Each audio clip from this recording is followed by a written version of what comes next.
Alors, dernier menu, opération autre. C'est un peu le vrac à tout faire. Premier élément, ce qui se passe quand vous appuyez sur la touche AF On, déclencheur touche AF. C'est donc la touche qui est là. Par défaut, quand vous faites AF On, ça lance la mise au point et ça s'arrête dans la foulée. Vous pouvez définir un comportement un petit peu différent. Par exemple, le premier cas, lancement arrêt AF, ça veut dire que si vous êtes en mode AI Servo, le mode qui fait la mise au point en continu, un appui sur AF On lance la mise au point et elle continue à se faire tant que vous n'avez pas rappuyé une deuxième fois sur AF On. Il y a des tas d'autres modes. Je vous invite à vous référer au manuel pour un petit peu découvrir lequel fait quoi. En tout cas, le fonctionnement par défaut est pas mal. Deuxième point, commutation touche AF Memo. Le mot commutation n'est pas très finement choisi.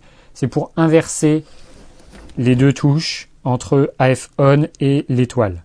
Parce que y a eu d'autres boîtiers où ils étaient dans l'autre sens.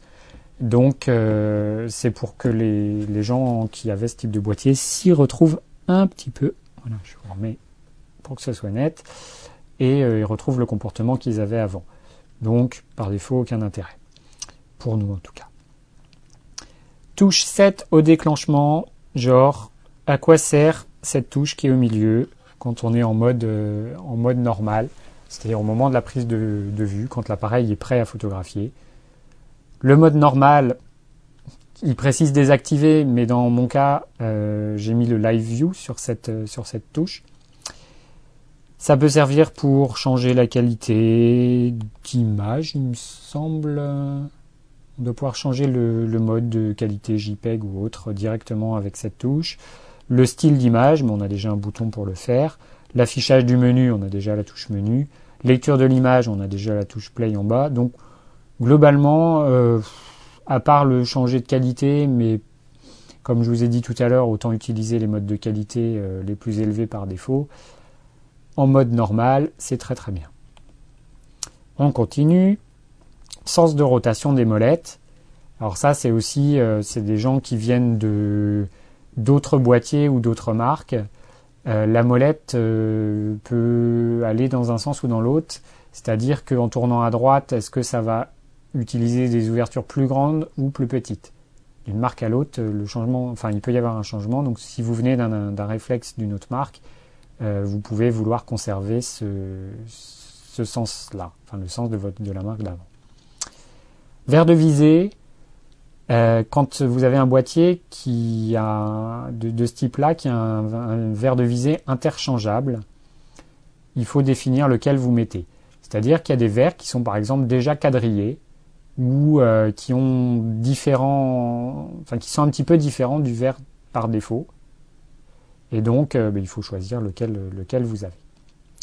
Sixième fonction. AJ, données, décise, origine. Typiquement, le genre de menu que j'adore. Qu'est-ce que ça peut bien vouloir dire?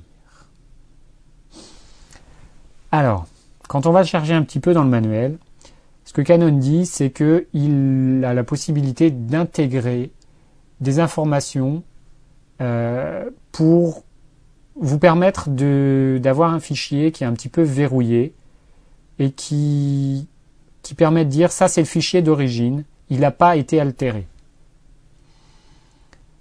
Je pense que l'idée c'est de pouvoir, par exemple pour les gens qui travaillent dans des agences ou des photographes de photojournalisme et autres, de pouvoir justifier que la photo n'a pas été modifiée, elle était telle quelle à la prise de vue et vous pouvez le vérifier grâce à un verrou qui a été ajouté dedans. Je ne sais pas si ça peut se casser ou pas facilement, si c'est un intérêt. Toujours est-il que dans notre cas d'amateur, ça n'a pas d'intérêt. Simulation d'exposition directe. Je ne vois pas comment on peut comprendre là aussi une telle description. Je ne sais pas si c'est la traduction qui est vraiment mauvaise. C'est en gros, tout simplement, la possibilité, quand vous faites une photo avec l'écran d'affiche, en live view, avec l'écran, vous avez la possibilité d'avoir une info sur est-ce que votre photo sera sous-exposée ou surexposée, ou alors est-ce que la photo sera toujours parfaite. Je vous montre un exemple. Si vous vous mettez en mode manuel et vous activez le Live View, là je suis au 1.320 f8, ma photo apparaît sous-exposée. J'ai la possibilité, donc ça simule l'expo, j'ai la possibilité de désactiver cette fonction. Et si je retourne en Live View, vous voyez que ma photo est éclaircie artificiellement pour que je vois un petit peu comment faire ma mise au point ou la faire. Voilà. Ça reste quand même plus futé de mettre automatique, comme ça, si votre photo va être sous-exposée, au moins vous le verrez. Voilà. On a fait le tour de ces 4 séries de fonctions. Vous voyez, il y en a qui n'ont absolument aucun intérêt, il y en a d'autres que vous pouvez laisser par défaut, et puis il y en a qu'on a quand même plaisir à avoir pour un petit peu customiser son boîtier, et ça c'est quand même très appréciable. Vous pouvez les réinitialiser à leur valeur par défaut, si jamais vous avez fait une grosse bêtise et qu'il y a une touche qui ne marche plus comme elle devrait, au moins vous êtes sûr de revenir comme était votre boîtier quand vous l'avez reçu au tout début.